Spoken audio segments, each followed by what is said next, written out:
So I've been thinking a lot lately about how quickly we judge behavior at work,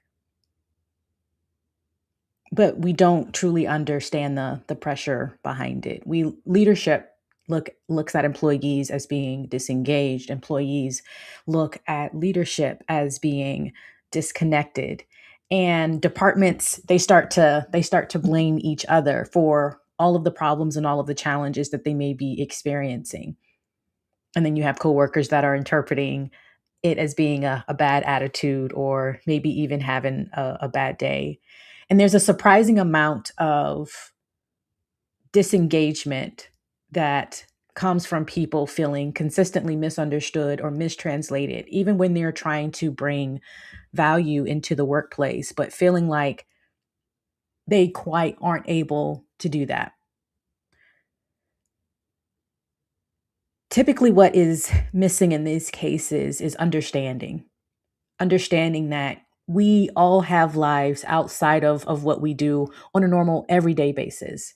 And now, understanding isn't going to resolve everything. I don't want to portray it as being the one be all solution, but it does change interpretation, and interpretation shapes engagement. How you as a leader or you as an employee understand how someone shows up in the workplace shapes how people show up in the workplace.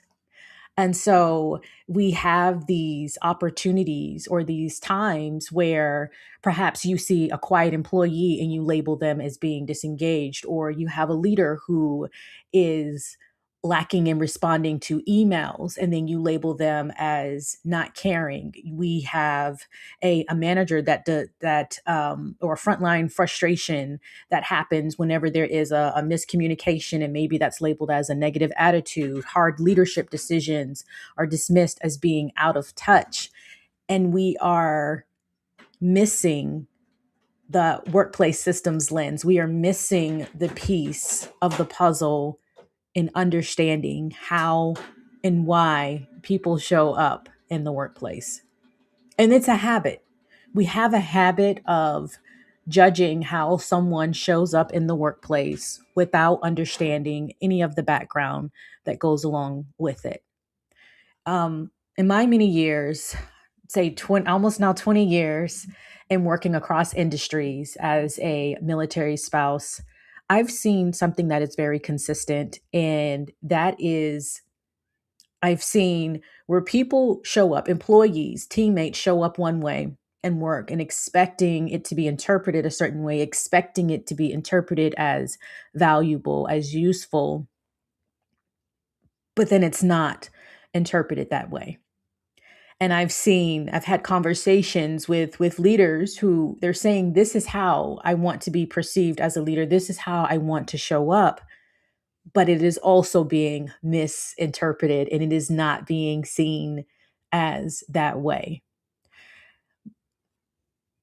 To bridge the two, I have found that comparison is actually extremely useful in understanding, because it is a learning mechanism, it is a learning tool.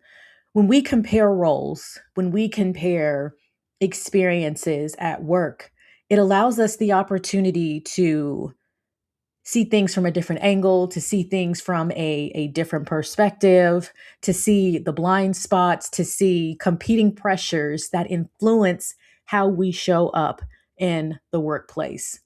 And this is why a lot of times I believe that formal training often fails, but simple exposure succeeds when you have that exposure of understanding where someone is coming from, when you understand why decisions are influenced as they are, when you are able to get a better grasp on that.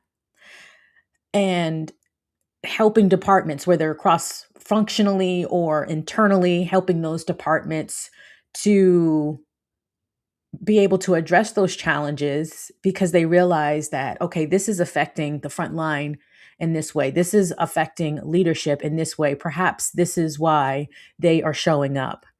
And so, really, to start asking questions, the questions to start asking is, What part of your job do people misunderstand most? What part of your job do people not see? What part of your job do people not have access to?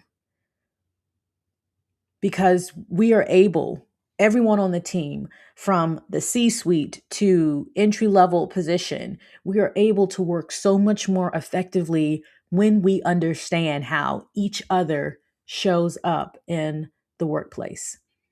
Because when people feel misunderstood long enough, they don't quit. Some of them do, but many people stay. And I think that this is really, really important.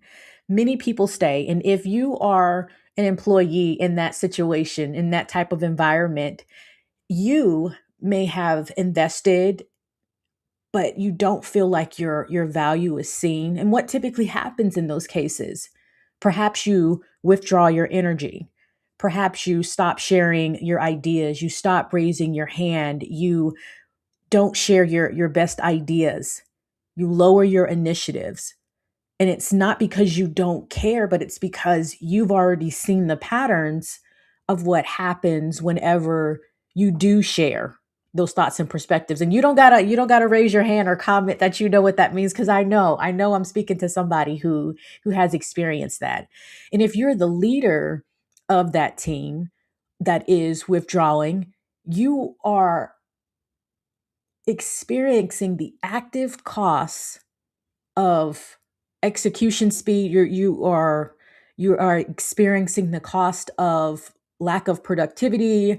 You are experiencing the cost of when there is no innovation, because there is mistranslation that is happening in the workplace. So this is something that is affecting both sides.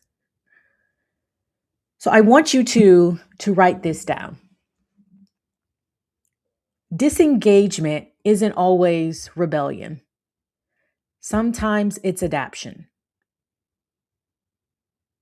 Disengagement isn't always rebellion. Sometimes it's adaptation. I read an article the other day that said that hardworking employees, they burn out, and the opposite of that is to disengage. But that's not always the case. As individuals, as human beings, we are intricate, we are complex, and we show up to work that way. Even if we try to separate the two, there are layers to who we are. And so understanding that disengagement doesn't mean just one thing, but it could mean several different things. And it could be, many times it is the outcome of what has been taking place in the environment.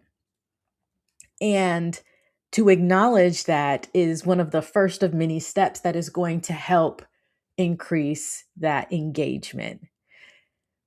When we think about understanding, a lot of times we think about understanding as being kindness, which is great, but it is more than kindness. It is a skill that allows us to understand how the workplace is designed, how the workplace works, how the workplace affects how people show up. And I talk a lot about systems, workplace systems, and it's not a technical jargon, but it's essentially, what do we allow? What do we promote?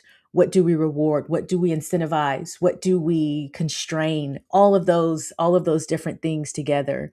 Because when people feel misunderstood, they are cutting back, whether as a leader or as an employee. So, what do we do? What do we do with all of this when there is that lack of misunderstanding and we're wanting to increase engagement? Running an audit, an internal audit, that is going to expose some cracks, but it also allows you the opportunity to align the organization or the department with and through shared understanding. A couple of weeks ago, I did a live stream where I talked about the many languages, or the many languages that you may use with the greeting of hello. You may say hello, you may say hola, you may say bonjour, you may say uh hola, bonjour, hello, all of those, y'all. I'm forgetting them. I'm forgetting the but. They're all greeting. But that doesn't necessarily mean that if you greet someone with whatever language you choose, that they will understand. And this is exactly why companies bring me in to speak, whether it's keynotes or workshops. And it is because when I stand on the stage, my job isn't just to challenge your leaders. My job is to also validate all employees, bridging that gap between departments, bridging that gap between levels, building a unified system where every single employee feels understood, they feel seen, and they feel valued. So I am officially opening up my calendar for 2027 and 2028 for internal keynotes, for leadership retreats, annual kickoffs. Right now, I'm opening up my calendar for that. And the organizations that are succeeding right now, what I am finding is that they are already having these conversations for how can we be set up for the future? How can we be set up to ensure that we are translating in a way that everyone feels seen, everyone feels heard, and everyone feels understood? If you would love to equip your team with the formal systemic tools to reverse disengagement or to, simply work on that disengagement, feel free to DM me the word speaking right now. And we'll go ahead and start a conversation on what that potentially looks like. Because remember, not everyone needs to agree at work. Like, it doesn't have to be something where everyone is a yes person, every team is a yes person, every department is a yes, like, yes, yes, yes, yes. That's not what we're about. But we are about, do we understand the outside pressures that affect how someone shows up? Do we understand the changes, when changes are happening, how that can affect how someone's process, how that can affect how their workflow tends to happen? Can we understand that? So it's not about resolving every operational roadblock, but misunderstanding does create a lot of hidden costs. Misunderstanding creates a lot of confusion. And I'm really believing that if we want to balance those sheets, we really have to figure out how can we have more conversations around translating in a way where people feel seen, heard, and understood, because that's how workplace value happens. All right, y'all. I am Lepora Lindsay, and please send me that DM with that word speaking, and let's take a look at your calendar, and I will see you all next week. Remember to stay adding value.